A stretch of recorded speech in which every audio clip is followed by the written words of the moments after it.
দেশের ইতিহাসে এই প্রথম কোনো প্রধানমন্ত্রী বাংলাদেশ সেনাবাহিনীর গ্রীষ্মকালীন প্রশিক্ষণ এলাকা সরাসরি পরিদর্শন করেছেন।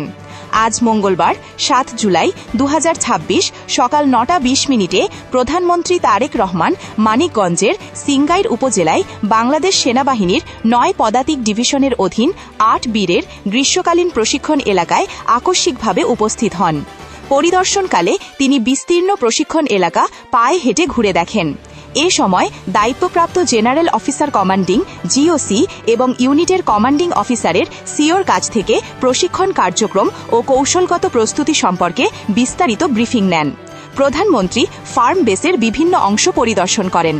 তিনি একজন কমান্ডারের মৌখিক অপারেশনাল নির্দেশনা বা ভার্বাল অর্ডার মনোযোগ দিয়ে শোনেন এবং সেনা সদস্যদের পরিচালিত রেইড মহড়া সরাসরি প্রত্যক্ষ করেন।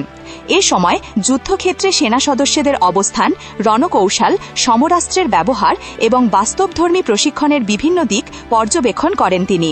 সেনা বাংকারে নেমে মহড়ায় অংশগ্রহণকারী অফিসার ও সেনা সদস্যদের সঙ্গে রণকৌশল নিয়ে মতবিনিময় করেন।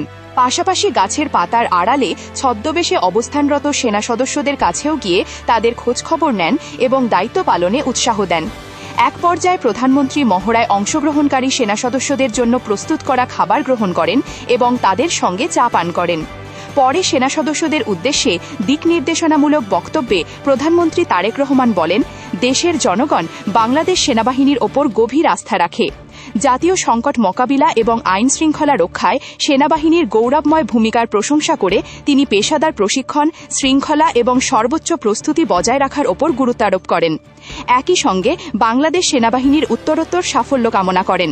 এ সময় উপস্থিত ছিলেন প্রধানমন্ত্রীর প্রতিরক্ষা উপদেষ্টা ব্রিগেডিয়ার জেনারেল অব ডক্টর AKM শামসুল ইসলাম, বাংলাদেশ সেনাবাহিনীর প্রধান জেনারেল ওয়াকারুজ্জামান, প্রধানমন্ত্রীর সামরিক সচিব মেজর জেনারেল আবুল হাসনাত মোহাম্মদ তারেক এবং বাংলাদেশ সেনাবাহিনীর ঊর্ধ্বতন কর্মকর্তারা।